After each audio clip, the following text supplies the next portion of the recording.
How you doing, Chance? How's your memorization going? Hare Krishna.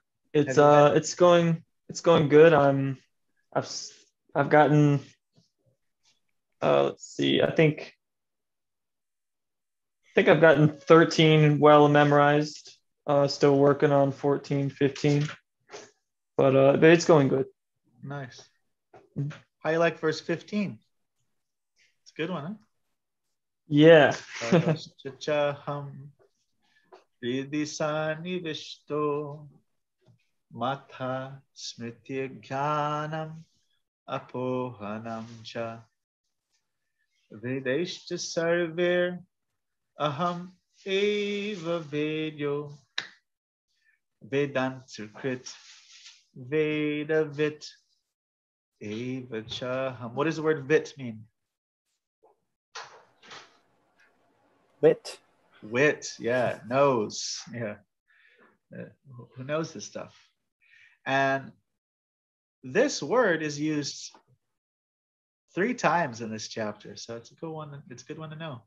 It's going to be on I think the last verse as well is going to use that word. I'm going to grab some headphones because I think it makes a better recording.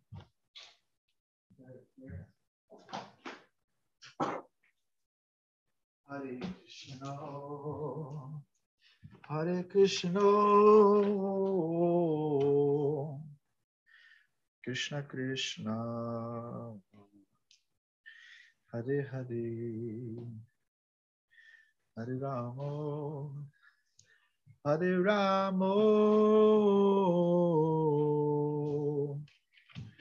Rama Rama, Hare Hare. Headphone, does it sound more clear? A little bit. Does the volume go up a little bit? Yeah, it's nice. Chapu Ji, you missed. We had a little kirtan. We sang Jai Radha Madhava. Oh, I missed it. I missed, yes. Jaya Radha Madhava, Jaya Kunja Bihari. Yes. And so, how are you doing? I'm doing good. How are you guys? Very good, very good. So we are on the next section. This is basically, what does it say? We read something about this. 1 second. Let me see. I think in the previous verse, Srila Prabhupada writes something about the progression. Do you remember what are the 3 things? You don't have to say it in Sanskrit, but do you remember the 3 things? It's kind of perfection in 3 stages. Anybody remember that one? So here, I'll bring it up. I'll pull it up on the screen. Or screen share, boom. There you go. You see? One can attain perfection in 3 stages. 1, by understanding Vedic literature, one can understand his relationship with the Supreme Personality of Godhead. That is called Sambandha. 2, by performing different processes, one can approach him. That's called Abhideya. And 3, at the end, one can attain the supreme goal. That's called Prayojana. And this is the hypothesis. What's the understanding? The experiment. What's the activity? What's being done? And result. Hypothesis, experiment, and result. Sambandha, Abhideya, and Prayojana. This was a very big topic in Vedic literature, these 3 things. Actually, I think it's related to the Hari Om Tat Sat. Actually, this Chapuji asked this question. I was reading a little bit about that. But hypothesis, experiment, and result. Let me see what we have. We might have some. One second. Oh, we got Bailey. Bailey missed our little kirtan. Too bad, Mr. Bailey. Oh, Bailey missed out. We had a pink elephant. Hare Krishna. Welcome. Mm-hmm. So, do you remember the 3 stages? How does Prabhupada phrase it here? One can attain perfection in 3 stages. Do you remember what the 3 stages are, Bailey? Yeah, maybe I'm gonna guess here. It's hearing, chanting or speaking, and then remembering. Oh, that's good. Yeah. It's 3 stages is referring to what is called Sambandha, Abhideya, and Prayojana, which is the theory, and has, if you see here, Prabhupada writes, by understanding Vedic literature, one can approach understand his relationship with the Supreme Personality of Godhead. So that's the hypothesis or the theory or the understanding. Then number 2 is the practice. Number 2 is the activity. So that's the experiment. You have a basic fundamental principle of science, hypothesis, experiment, and then the end game, the results, prayojana. And so let's see, I think, what does, so here on the study guide by Burijan Prabhu, this is sometimes referred to as the Tri Shloka, 16 through 18, is referred for knowledge of the Vedas. So these deal with Sambandha, the theory, the hypothesis, the understanding, or as Prabhupada said, the understanding by which one can understand the relationship with the Supreme Personality of Godhead. Then verse 19 is Abhideya. Bailey can say that word. Abhideya, jnana. Jnana, yeah. So that's the action, the experiment. And the final verse is the prayojana, the goal. So this is first 3 is the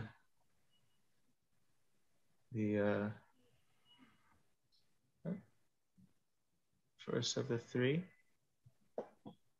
You got the Tri Shloki. This is the theory, the understanding.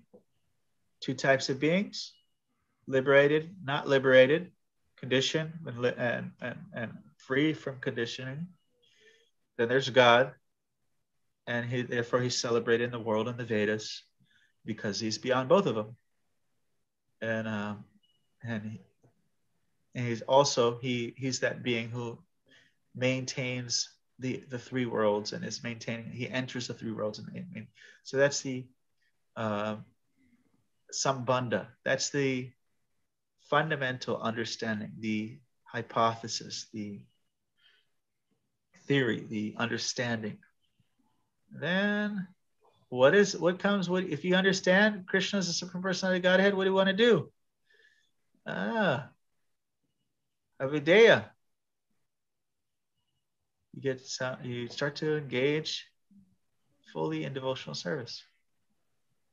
This is a practice. And then comes result. And here it's kind of giving, what does it give? It gives a little bit of results. Your endeavors will know perfection. So it's kind of giving a little hint of prayojana. So you see that there? So those first 3 is also called Tri Shloki, as he said here. We read that. Tri Shloki. What number is that? 3, yeah. What did I liked what's his name said. Clayton. He said if you're slow on shlokas, you instead of being a slow poke, you're a shloka poke. Shloka poke. All right. So let's look at our verse. Pull it up. Dvaima purusho loke kshara evacha shara sarva bhutani kutakshara uchate. So here we got that weird letter. It's a weird letter, isn't it? The KSA. Kshara. It's like a k. There's a little bit of it's one syllable, kshara. There's a little like kind of stop that it starts with. Kshara. Kshara. Not a two syllable, one shara. Do you know any words that have that syllable in it? Kshatriya. Kshatriya, yes. Kshatriya. Kshatriya. Kshatriya. Anybody else? Anything else? When one takes initiation, it's called? Oh, is that shiksha?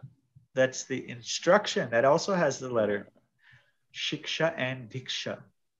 Ksha, yeah. And one important note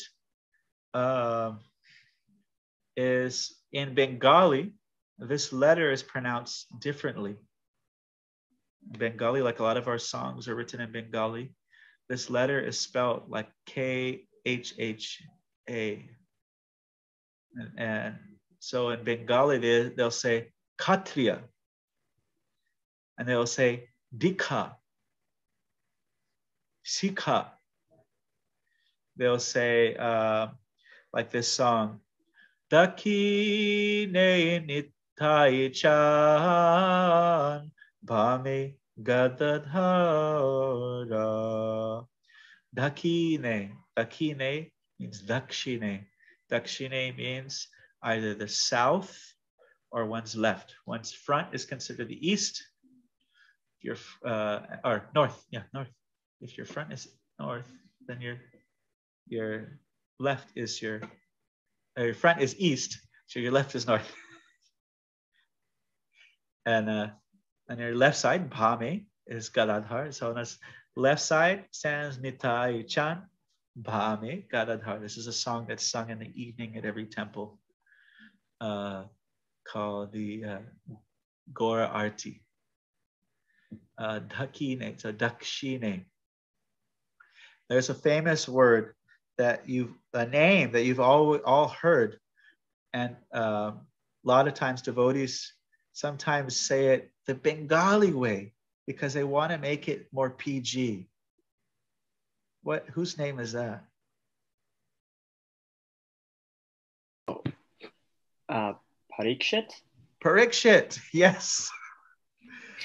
So they don't want the SHIT part there, so they suddenly turn into Bengalis and they say Parikit because don't want to distract everybody's mind, make us giggle or something.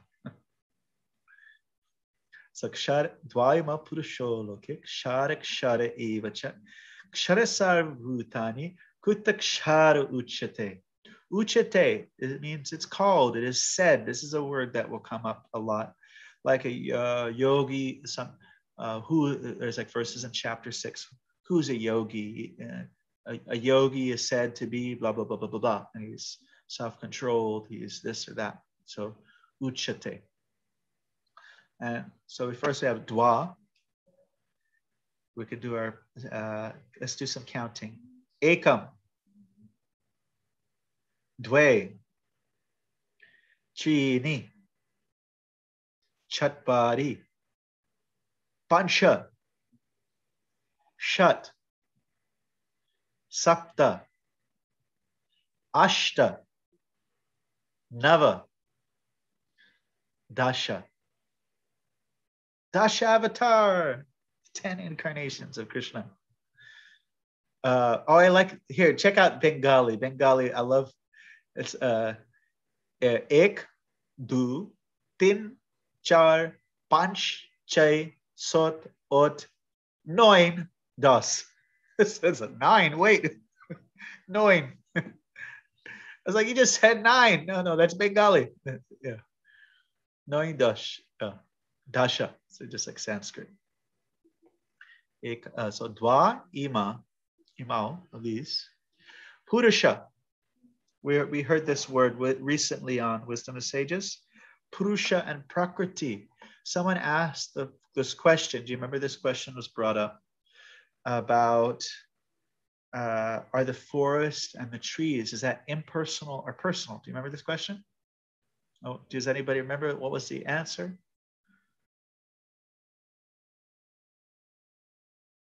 I think Kastura said something about the stages, the signs of a living soul, and named all the stages, I think. And he talked about a big subject in the Vedas is what is called Purusha and Prakriti. And Prakriti is the material energy, and Purusha literally just means person. It can mean male also, like if you go in India, the men's bathroom will say Purusha, but it means person, but also can mean male. And Prakriti is nature, and this is described in the chapter 7. There's Bhumir Apo Nalo Vayukam Manabhu Evacha. There are 2 kinds of Prakritis, and one of those Prakritis is a Purusha, the soul, is a person. The other type of Prakriti, the other type of nature, is the earth, water, fire, air, ether, mind, intelligence, the material elements, the 8 gross, 5 gross and 3 subtle, and the other aspects of material energy. And you have the Purusha, and then you have the supreme Purusha, the Purushottama, the Uttam Purusha, the Superman. What does loke mean, Mr. Chance? World, yes. In the world here, loke, like loka is world. And then remember we mentioned this, a lot of times when you have this letter E at the end, there are different cases in Sanskrit, and that's locative, identifying location. Like, let's look at the previous verse. What does it say? Does it employ that? No, it doesn't say. There's another part where it says Hriday Arjuna Tishtiti, which means situated in the heart. So I guess it's not in this part. But loka is world, and loke means in or at the world. Like if you want to say, I live in Dallas, you say Dallas Nagare. Nagara is city, but Dallas Nagare in the city of Dallas. Sharakshara evacha. So Akshara and Akshara, fallible and infallible, conditioned and liberated. And Sarva, does anyone remember Sarva? Oh, yeah. And okay, let's see. Dvaima Purusho Lokek Sharakshara Sarva Bhutani Kutakshara Uchate. And it's, one second. I just have a call. I don't know. Can you give me just 1 second? Somebody recite the verse, and I'm going to just answer this call real quick to see. Hare Krishna. Hello? Hello? Okay. Nobody, I don't know, spam or something. Dvaima Purusho Loke.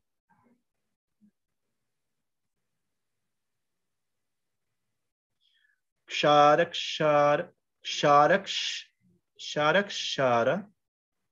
evacha.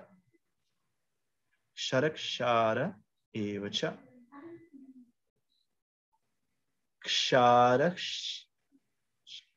Sharakshakshara evacha. Sharakshakshara evacha. Is that correct? Shara sarvani bhutani.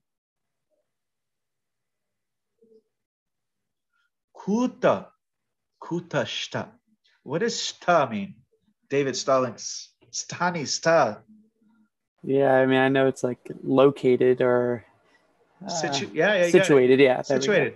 So kutashta means one who is fixed in oneness, fixed in a state of without going through changes. I believe it's in the purport. Yeah, Prabhupada in the purport talks about the 6 changes of a material body. And here you say, Janma, birth, growth, duration, offspring, reproduction, dwindling, getting old, and then finally turns into dust, nothing left whatsoever. So, kutakshara uchate, oneness. Now, one may say, okay, oneness, that means we're God. It's all one. Doesn't this verse say there's they're liberated, and then there's the people who are God. It's just one. So this verse it's actually a very powerful verse because it's used in context with the next verse. He says, but besides these two, there is an anya. Anya means, where does it say? Ananya means another. There's another one. So he's actually talking about 3 different things. The souls in the material world, souls in the spiritual world, and the Supreme Person. Vishwanath Chakravarti Thakur has a little bit of different take. I don't know if you noticed that in his commentary. It was the souls in the material world, the Brahman energy, the impersonal energy of God, and then the Supreme Person. That Supreme Person is Avisha, entering planets and Vibharti, maintaining them, and he is inexhaustible. So he's different than the liberated and the conditioned, because what is commonly taught is you do a little meditation, you chant some mantra, and then you become what? Become God. You know, you just chant, pay for some mantra or something, you become God. But he's saying here, no, even those who are totally perfect and liberated, there's somebody besides them. There's somebody above them. He is the greatest living personality. So it is a very clear statement that gives clarity to the idea that you aren't the supreme being in the universe. It's actually kind of shocking how can somebody say that they're God if there are 2 types of living entities, perfect and imperfect, and then there's God. Because the idea is, okay, that you become liberated, you become infallible, you become perfect, that you must be God. And then he says, no, but besides these 2, there is another, Ananya. Even sounds kind of like another, Ananya, Anya. And he's different. He's Loka, what is it again? Loka Trayam. He's entering the 3 divisions of the lokas, Avisha. Remember, this word Avisha, I think, is somewhere else. Didn't we go over that word? See, it's kind of coming together.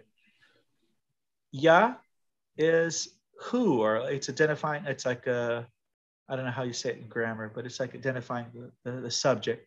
You know, who is a one who enters the 3 planets, and Vibharti is maintaining them, and he is Avayam. He is inexhaustible, and he's the controller. I think we just got another guest. Indulekha Devi Dasi, welcome. Hare Krishna. Indulekha, welcome. Where are you coming in from? Hare Krishna. Hare Krishna. Hare Krishna. Thank you. Thank you. Where are you coming in from? Oh, from Canada, Victoria Island. Nice. Vancouver. Oh, wonderful. I remember going on Rath Yatra in Vancouver, and people were throwing flowers from the buildings on Krishna's Rath cart. We're in Vancouver. Yeah, they weren't even Hare Krishnas, but they're throwing flowers off their balcony on the parade. It was very beautiful. Okay, so Mr. Chance, Mrs. Chapu, let's see, some reflections. Carlos, so far with this verse, any reflections, any questions? I think maybe the second line could be a little bit tricky because you have Sharas Chakshara. Yeah, Sharas Chakshara. Sharas Chakshara. Sharas Chakshara Evacha. Shara Sarvani Bhutani Kutashtok Shara Uchate. Yes. It could be a little bit tricky. Yeah, again, yeah, as Chapu said, if we can just try to say the three words together. Sometimes we get stuck here and then we start adding extra syllables. Shara Chakshara. And then we just say that as it's written in the word for word, and then automatically we start saying this part properly. And it may take the tongue, especially English-speaking American, especially tongue, more difficult. Chapuji, she doesn't have the American tongue. Got Carlos here. He doesn't have the American tongue. It's more capable, versatile. Dvaima Purusho Loke Kshara Chakshara Evacha Kshara Sarvani Bhutani Kutashto Kshara Uchate.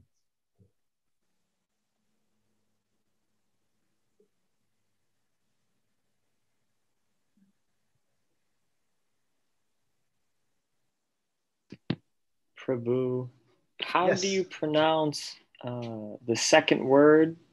Imo? Imao. Imao. Ow, yeah. Ow, Imao. Dwa imao, Purushao. Purushao. Okay. Dwa imao Purushao loke. That's what's this? Right here, this. Ow. Dwa imao Purushao loke. Ksharaksh chakshare vacha. Ksharaka sarvani bhutani kutakshara uchate.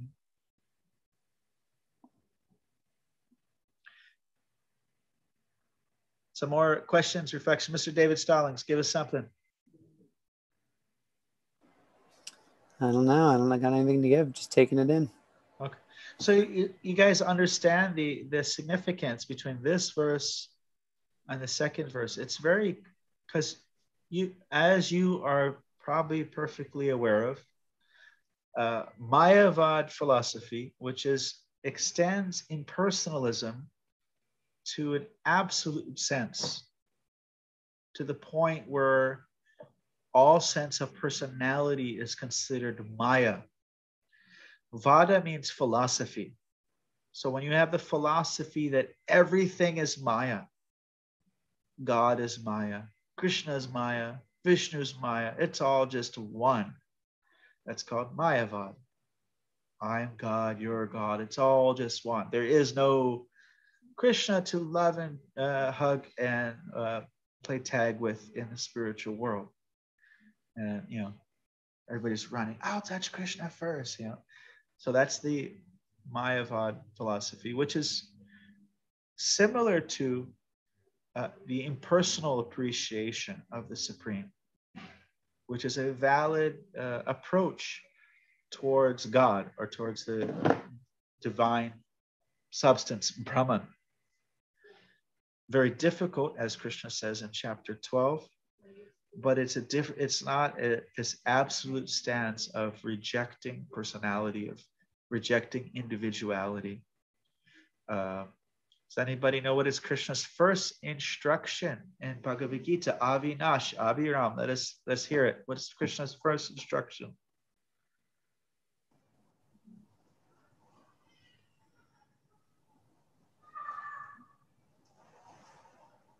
Avinash. You're not this body, your soul. No. Before that one. Or maybe you could even consider second, because he says, well, first he says, never was a time when I did not exist, nor all these kings, nor in the future shall any of this cease to be. The Sanskrit is fleeing from my mind right now. This is Kshetra. Oh yeah, Chapu said Kshetra. That's another word with that syllable. Kshetra. And yeah, they would in Bengali they would say Ketra. Ketra. They just no S. Just turn the S into an H. I just saw her note there. That's what chapter is Kshetra? Anybody remember? 14, maybe. Chapter 14. So here I think the Sanskrit you were looking for is Natvam Evaham Jatunasham. Natvam Devaham Jatunasham Namam Neme Janadipaha. Bhavishama something. Nachaiva. Bhavishama. Nachaiva. Bhavishama. Ataparam something. Sarvevayam Ataparam. Sarvevayam Ataparam. Yes. See, this is what you learn in important verse, but if it's not part of a whole string, it doesn't stick as easy. That's why it's good to do the whole chapter like this. Nice string. So yeah. Yes, Avinash. Prabhuji, I just had a question, Prabhuji. Yes. In the commentary, it was mentioned that 16, 17, 18 is considered Sambandha, but yes. I don't see the Sambandha. Sambandha is what is our relationship with Krishna, right? It only talks about liberated soul, the souls in material world, and supreme being, but yes. It doesn't talk about the relationship between the soul. It's creating kind of foundational distinction.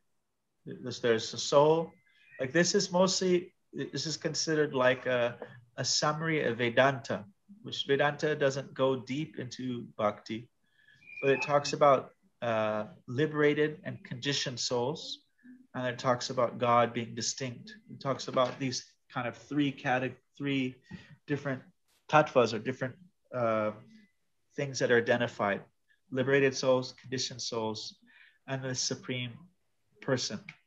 But then, that Sambandha becomes further clarified in verse 19, where he talks about bhakti. He says, Sarva bhavena bharata. Because he knows everything, what does he do? He bhajate mam. Bhajati. Bhajati means with love and devotion. Worships me. Sarva bhavena means with everything. Sarva, all. Bhavena. And basically all of his different aspects, in all respects, he just fully engages in bhajati. Hare Krishna? Yes. Yeah. But bhavena means, I think, with your love and devotion, pure love and devotion. Bhav. Yes, your bhava. Yeah, yes. Bhava. Yeah. Yes. Nice. And it also means it has the bhav. It's a very nuanced word, because it can also mean the word to be. Like Krishna says, and yam yam bhapi smaram bhavan. He becomes. So, tate. See? Kalevaram. But yam yam bhapi smaram bhavam chajati ante kalevaram. Yes. Tam tamevaiti kuntaya sadhad bhava bhavitaha. So this is relating to like his whole becoming, his whole existence. Is then what is he doing with everything in all respects, all of his being? He's bhajati. He's rendering devotional service. Thank you. All right. So these are quite, would you not say that these are very clear? It gets even more clear as we go on. But for example, we spoke about Vedanta Sutra in our last talk. Who wrote Vedanta Sutra? Question. Vyasadeva. Vyasadeva. And was Vedanta Sutra a big book or a small book, Mr. David Stallings?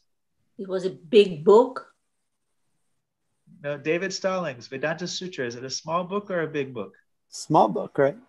Yes. Sutra is a genre of literature that must be very small. Yoga Sutras, Vedanta Sutra, they're different sutras. Vedanta Sutra is also called Brahma Sutra. And they're understood through bhasyas. And then we have different people who wrote different bhasyas on Vedanta, expounding upon it. We have the Bhaladev Vidyabhushan. I don't know if you can see my camera. I don't think I'm on the camera right now. Let me just switch back to stop screen share. We got Bhaladev Vidyabhushan. He did the Govinda Bhashya, commentary Vedanta. We have Sri Bhashya by Vishnu Chakravarti Thakur. We have, who else? We have Ramanujacharya. No, Sri Bhashya is by Ramanujacharya. My head is going different places. I'm looking at Vishnu Chakravarti Thakur's book here right now. But no, Sri Bhashya is written by Ramanujacharya.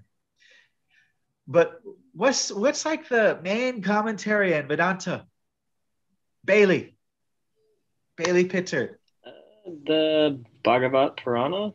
The Srimad Bhagavatam for the win. Yes. And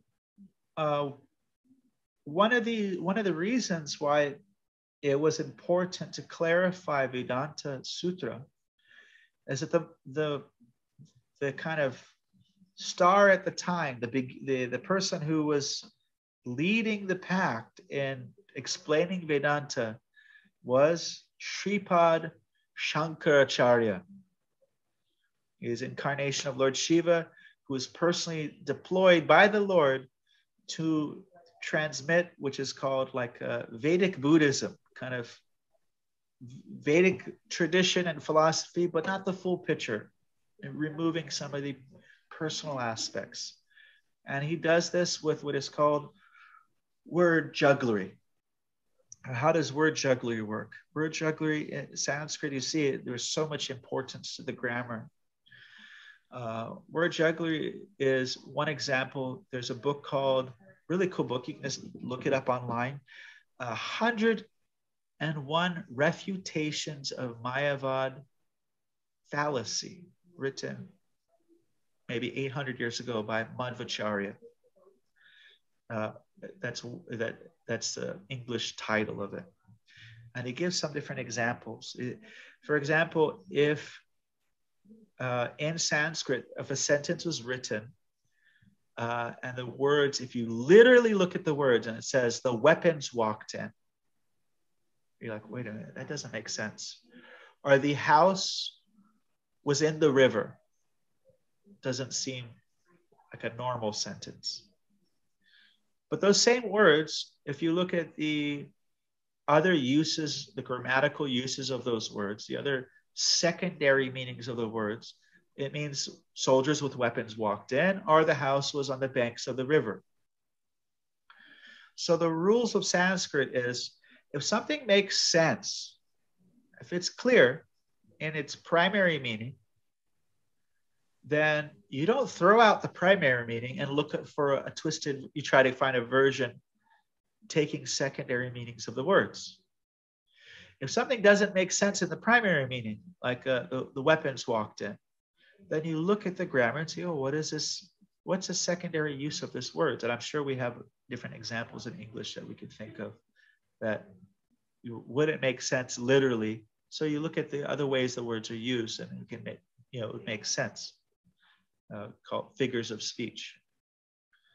So the secondary meanings of the words are used when the primary meanings of the words don't make sense. So Shankaracharya, in sentences that were very clear, but were presenting the personal aspect of the Supreme Being, he would then switch over to the secondary meanings. I could say there's a cool movie called Madhvacharya. There's some really cool Vaishnava movies. There's so many, so awesome movies. There's a movie Madhvacharya. That one's really cool. How many of you have seen Tukaram? Tukaram for the win. How many? Carlos, you saw Tukaram?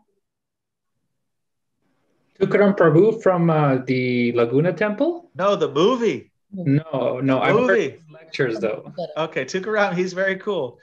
And he inherits his coolness from Tukaram, the disciple of Lord Chaitanya.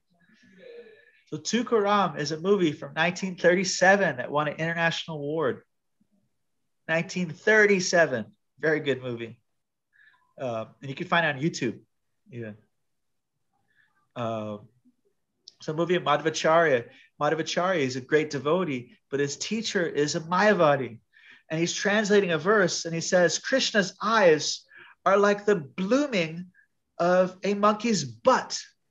He's like, what the heck you talking, man? He said, let me see that Sanskrit.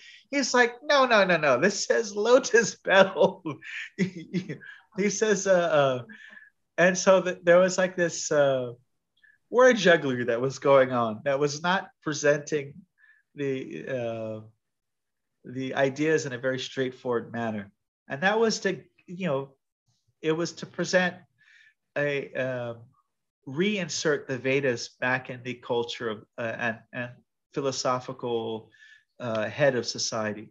Where Buddha came, Buddha was also an avatar. He came to reject the Vedas, saying, you guys got it all, you ruined the whole thing. So let's give you some basic foundation.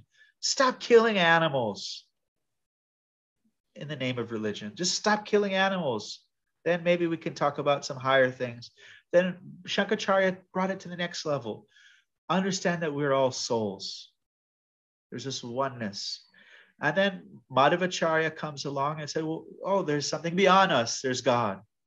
And then Lord Chaitanya brings it together. Well, God and the soul have a oneness, but they also have a difference. So there are different successive stages of history that were there to progress society into different levels.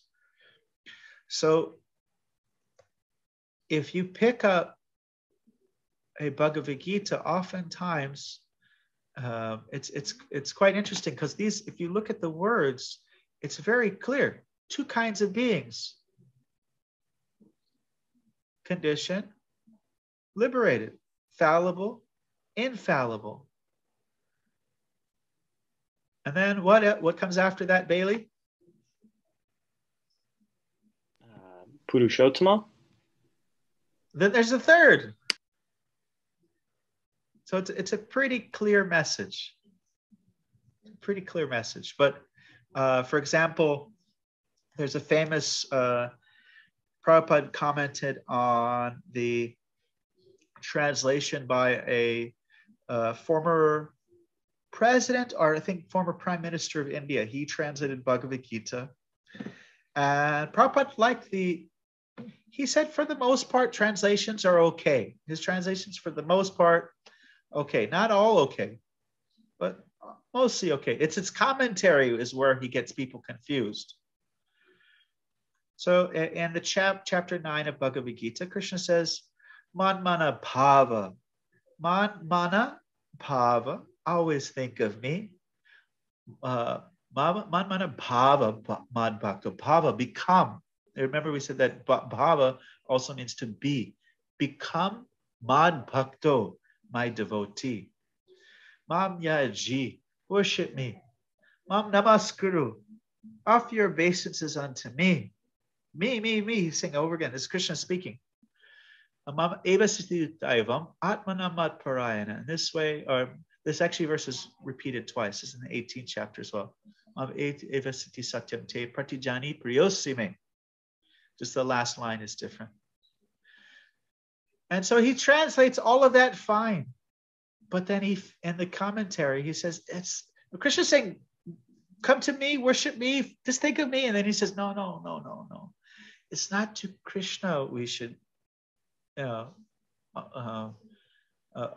of and worship and become his devotee and offers obeisances, but the unborn within Krishna, whatever that means. Some kind of jibbly jabbly joob. So just like unborn within Krishna. Krishna's saying my insides and our outsides are all one. There's no difference. It's absolute. I don't have insides and outsides. I'm Krishna, all of it.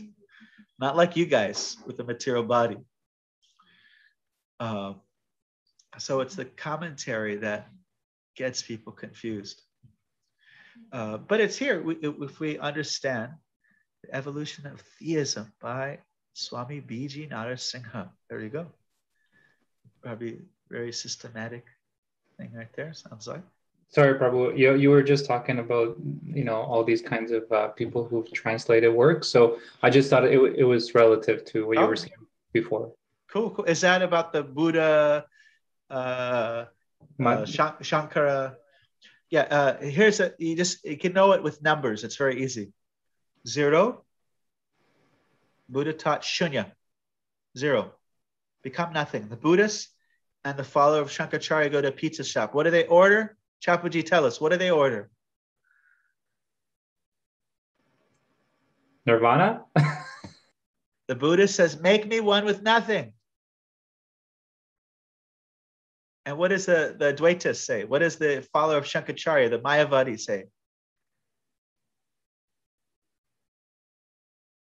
Give me one with nothing and everything. Make me one with everything.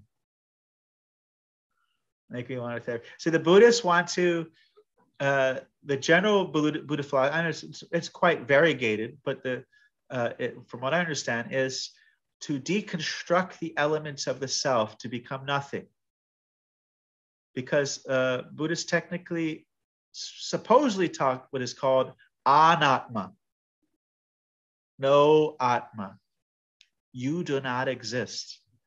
And the problem is if it doesn't make sense, don't worry. It's kind of confusing. Because the one thing you do know is that you exist. That's like, you could be in a matrix and this could be a whole illusion that is being plugged in the brain. But one thing you do know, as Descartes says, what does Descartes say? Anybody know? Cognito ergo sum. I think, therefore I am. I'm conscious, therefore I exist. What I'm seeing, I don't know, but I know I exist. So Buddha taught, become nothing, and then your problems are solved. If you got a leak in the house, you blow up the house, there's no problem. There's no house and there's nothing there anymore. Zoom, gone, nothing. So like with the meditation, you deconstruct the self to become nothing. And then you're nirvana, without any variety. Vana, for us, near, without.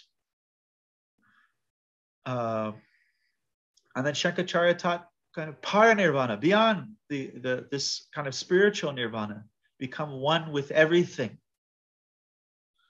Then Madhvacharya, no, there is a God. You're kind of Madhvacharya refuted, and Ramanuja refuted Shankaracharya's stance, introducing you're trying to speak on the Vedas, but you're ditching a whole huge part of it, the idea that there's a God.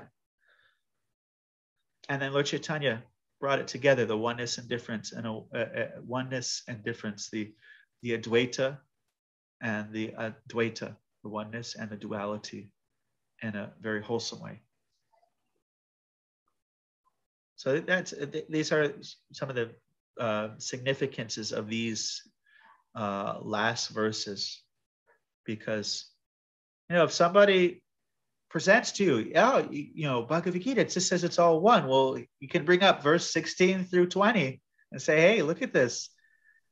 What else can you take out of this other than there's a God? If you're gonna speak on the basis of Gita, then how can you go around that part? It's pretty clear. Reflections. Some reflections. Oh, I have a question. Yes. A question about Vyasadeva. So Vyasadeva wrote the Bhagavad Gītā, and I guess I'm under the impression, correct me if I'm wrong, that he's an incarnation, or he's imbued with the Shakti of Krishna. He's an incarnation. He's an incarnation. Well, the Shakti Vaishya Avatar is a type of incarnation, but let me see. I just read, there's a book called Lagu Bhagavatamrita, and it goes into great detail about incarnations. Okay. And if I remember, Vyasadeva in our yuga is not a jiva empowered, but he's actually Krishna, is Vishnu himself. If that's what I remember. That's from Lagu Bhagavatamrita, because there's so many different yugas. A lot of the stories, they're not in any type of chronological order necessarily.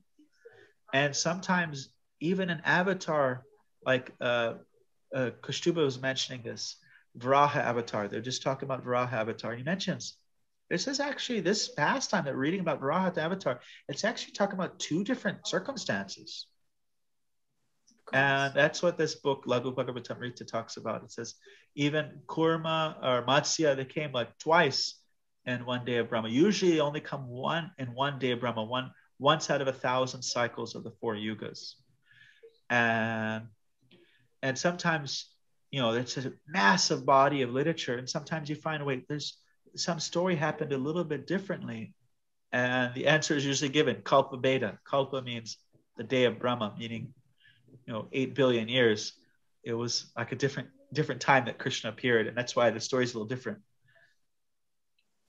And so then how long after the Battle of Kurukshetra did Vyasadeva compile the Bhagavad Gītā? I'm just trying to organize. Yeah, Mahabharata, that there is some description of that. I think if you go to Veda.harekrishna.cz, it's a website called the Vedic Encyclopedia. Very scholastic. There, if you look into their index somewhere there, it will give the dating. Okay. Because it did take, we understand that the spoken knowledge is intact, but there is a time period when it was put into textual form. And so there's a real nice glorification of the Bhagavatam by this Dr. Radhika Raman. And he talks about how, I think the H.D. Goswami, who was interviewed a few weeks ago, mentioned this. So there are different Puranas, and the important ones have commentaries on it. So one of the books has like 4 commentaries. One of the Puranas, and that's like the second most popular. There's only one book that has more commentaries on that, and that's the Bhagavatam. Do you know how many commentaries there are on the Bhagavatam? 82. And under that, the next one under it is 4. And one of the things that is pointed out is that unlike many other books, which are hard to keep different elements from changing, just even the literature, the Sanskrit from being corrupted over time, is the commentaries repeat the verses, or the commentaries refer to the verses. And if you go through the Bhagavatam, you can go you can go through hundreds and hundreds and hundreds of sentences, and there might be one letter different between like a Bhagavatam, 600 miles south, like one letter difference. And the letter is like, with that one letter, there's actually it's the same exact word. It's just, spelled slightly different. There's like really no difference in context or anything. There are the Acharya of the Gaudiya Vaishnava line, from Lord Chaitanya's line, is Madhvacharya. He wrote a book about the Mahabharata writing. He's from like 800 years ago or 1,000 years ago. Something like Madhvacharya is from quite some time ago. Back then, he said the Mahabharata has all kinds of errors and the effect of time. Because if you go to South India, they mention this, I think, H.D. Goswami mentioned this. You go to South India, the Mahabharata is different there than North India, because in South India, when the story about Vyasa's father marrying Vyasa's mother, or not getting in a relationship, the North Indian one doesn't talk about a marriage, and the South Indian one is like, no, that's too scandalous. You can't tell that story here without having a marriage. And I heard this from H.D. Goswami. I used to listen to his University of Florida lectures. He was a professor there. And there's a spring and fall session. It's called Religions of India. It's a really good course. And you can listen to all the classes. There are like 2 semesters I listened to. And he said there is something like 80 different versions of the Mahabharata in so many different languages. And so basically Madhvacharya is saying, Bhagavatam, like Bhagavad Gītā, that's the same. Wherever you go, it's always the same. There's no difference in the words and the verses, because people had these things memorized. People commented on the verses extensively. The Mahabharata is the 100,000 verses. It's like something like some 8 billion words. It's the largest book in the world. And so over time, there was a lot of different things that became questionable. So Madhvacharya says, like, don't go fanatic if you find something in the Mahabharata that seems different from something, some Veda or something really carrying a lot of weight. Just take everything with a little bit of grain of salt. But Bhagavatam, that's clear. That's unchanged. That's a little glorification by Radhikaraman Prabhu. All right, I'm heading to the end time here. I have to go, missing out those breakout rooms. Oh yes, we didn't really practice so much today, Chaplain. Sorry. Maybe we do last 4 minutes, a little practice, and then we head out. A little 4 minutes more. Make it around 1:08, kind of time recording. Who wants to do a reading? Who can do it? Let's see. Start with Carlos. He's the first. Carlos, can you read the verse for us? I read. Prabhu, I will try my best. I'm sorry if I butcher or anything. I haven't practiced at all, and I was late for this class. So Bhagavad Gītā chapter 15, text 16. Dvau imau purusha loke ksharas kshara evacha kshara sarvani bhutani kutashto akrishara uchate. Very good, very good. So this kshara, just make it like a 1 syllable. It's kind of like a kshara. It's like not even a 2 syllable. It's kind of like you're stopping and then you're just saying it, letting it out. Kshara. Put your tongue on the roof of your mouth, the base of your tongue. Kshara. You're talking about the second line, first word? Any of those, there's like that. It's that same word. It's that KSA, that kshara. So, Dva ima purusho loke kshara chakshara ebacha kuta I'm not even looking at it. Kuta kshara. What is it? Kshara sarvani. Ksharak sarvani bhutani kuta kshara uchate Kutakshara. Kutakshara. Bailey, you're up. Dvau imau Purusha loke ksharash chakshara evacha kshara sarvani bhutani kuto sto kshara uchate. David Stallings. Dvavima purusho loke ksharas chakshara evacha kshara sarvani bhutani kutasto kshara uchate. Nice, nice. Mr. Chance.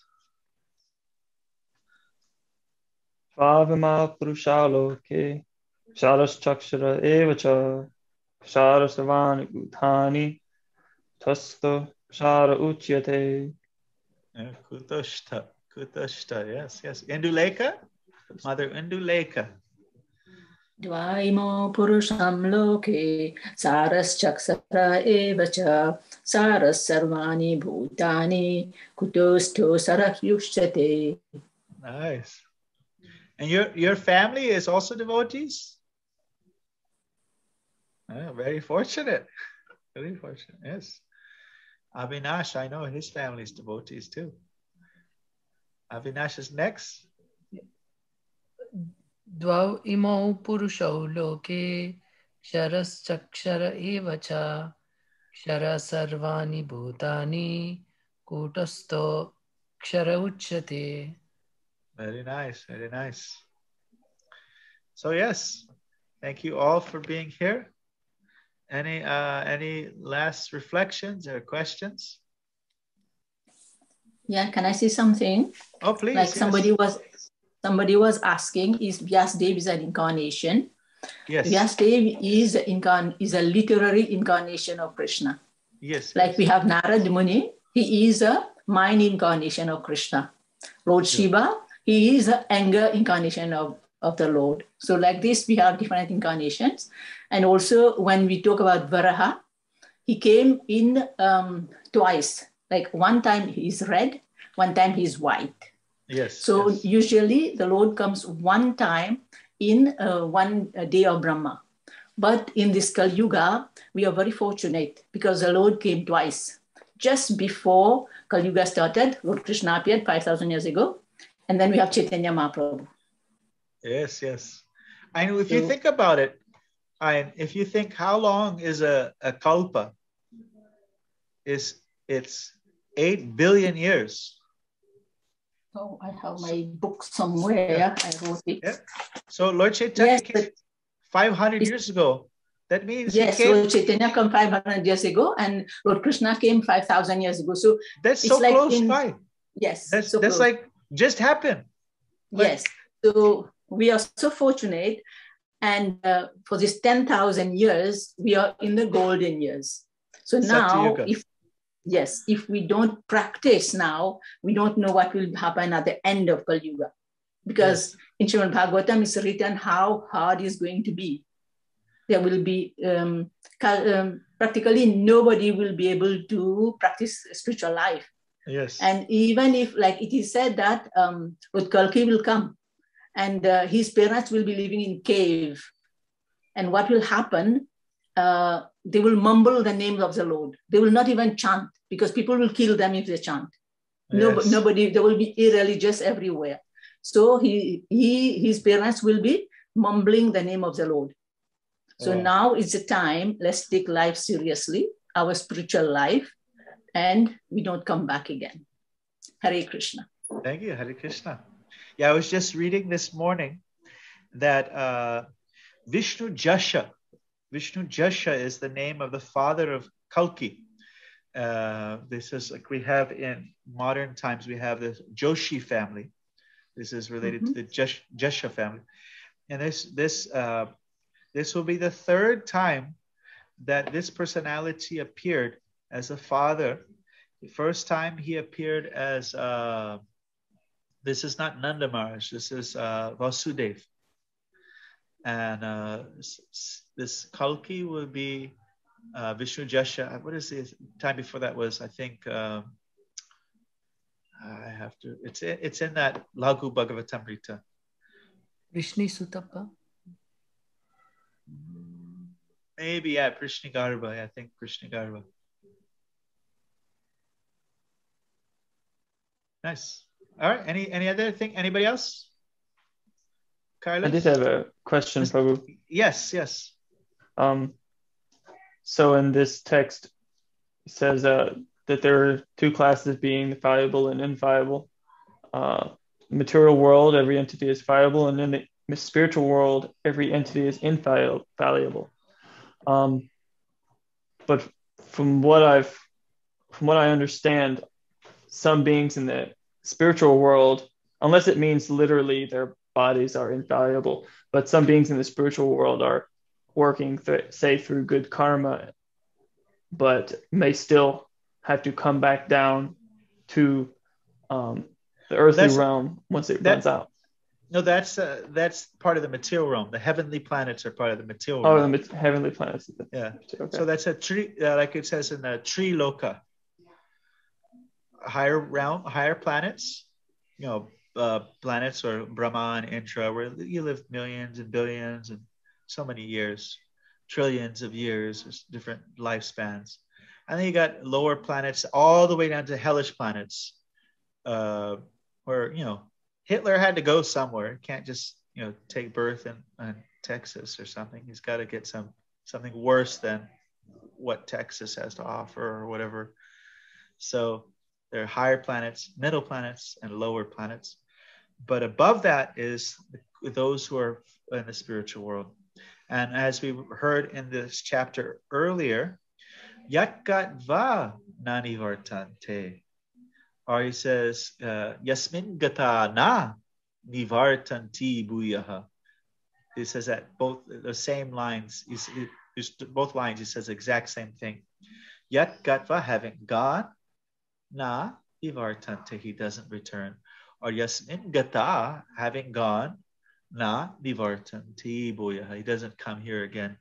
So that's that place where you go there, you don't have to come back here. You're fully, completely in oneness of your desire with Krishna. You don't have any contrary desire. Just like if you imagine like a pond that is very peaceful, and then one person starts throwing their rock in the one side of the pond, the other person's throwing a rock on the other side of the pond. And they make little waves, and the waves, the ripples collide into each other. But if each person is throwing their rock in the same spot, then the ripples don't collide. They just go together. So similarly, in the spiritual world, everyone has the same desire, this loving relationship with Krishna. And Krishna has the same desire, a loving relationship in reciprocation to the souls. So they're all one in their spirit of relationship. And they're also one in the sense that they don't have to change bodies, that they're situated in a sameness. Their body is just, it's not affected by time. But that's the spiritual, that's different from higher planets. Thank you, Prabhu. Sorry if my question ran us over the 108 mark. Oh, right. It's always auspicious. So Om Tat Sat, thank you all for being here. Tomorrow, next Saturday, we'll work on that. How Krishna, he's that other person, Anya, Paramatmeti. Just a quick, before we end, I invited Mataji and Dilek actually for this session. That's how she came to know about this group. So yeah, and I was wondering if maybe she could join for further classes if she wants. Absolutely. And if you allow that to happen. Yeah, thank you. Welcome, Induleka. Thank you for your contributions, and glad to have you. So you both know each other. Wonderful. Nice. He's my son. Yes. He's in good hands. Nice. Well, it's honor. So how many days per week do you have the classes? Wednesdays and Saturdays. Saturday morning, it's New York time is 11:30 a.m. and Dallas time is 10:30 a.m. I think it's 8:30 a.m. your time on Saturday. My time? 8:30? Vancouver, I think it would be 8:30 a.m. Okay. That should be right. And then this time we have Wednesday. So do we just read the Bhagavad Gita? We try to memorize the verses, or as I can see, you have a great knowledge. You go around and you dig and then you explain, which is good. But you're trying to mine, yes. We're trying to mine, yes. You dig the mine, the jewels. But sometimes it's confusing when we go in different books, because I think Prabhupada explained very nicely. But if we start going in different books, it can be confusing for newcomers. But whatever you explained was very good. And actually, when Sankaracharya, when he was living, he said, Bhaja Govinda, Bhaja Govinda, Bhaja Govinda. He told all his disciples, oh fool, Bhaja Govinda, sing the name of the Lord Govinda. Yes, that's a very good point. She's saying the last thing that Shankaracharya ended his show, he just said, just forget everything I'm saying. You fools, just worship Krishna. He wrote actually such wonderful prayers in glorification of Krishna. And so. Okay. And just to that effect. Just to that effect, something I heard before was, I can't remember who said it, but someone said, don't bother stopping to read all the things that you're going to throw away later. Oh, yeah. Prabhupada, it's kind of like Prabhupada say, like the newspaper. You read it and then you throw it away. But Bhagavatam, you read it all the time. It just gets better and better. There's so much to learn. And cool thing, Bhagavad Gītā, it's not even a very big book, but there's so much to dig into. It's not a big book. It's like just 700 verses. And we should take some inspiration. Like, you have so many Muslims out there. Their book, Quran, is much bigger, and there's so many that have the whole thing memorized. Yes, they start very young, and they are very strict about it. Parents will beat their children just to teach. So we have to beat our own mind. Yeah, you see that. But in our culture, I don't think people are kind of dropping their own culture and picking others. So, like, if I see you guys here, all of you are not from Indian background, but yet you're pushing yourself to learn it. It's because you know the value, you have got the knowledge, and you have read the Bhagavad Gita and you have understood it. This is what we should know. Like, if in every text, in every literature, we read, like in chapter 2 Bhagavad Gita, and this verse 23, where it says, Nainam chindanti sastrani, nainam dahati pavaka, na chainam kredantyapo, na sosvati marata. So we are all spirit soul, and this soul cannot be cut into pieces by any weapon, cannot be burned by fire, cannot be moistened by water, or cannot be withered by the wind. So if we understand this bit, and we are spirit soul, that's it. We take it from there. So I see that all of you have understood that. Just what you have taken to this path. Very good. Thank you. Thank you. So Hari Om Tat Sat. Thanks a lot. Hare Krishna. Hare Krishna. Hare Krishna. Thank you.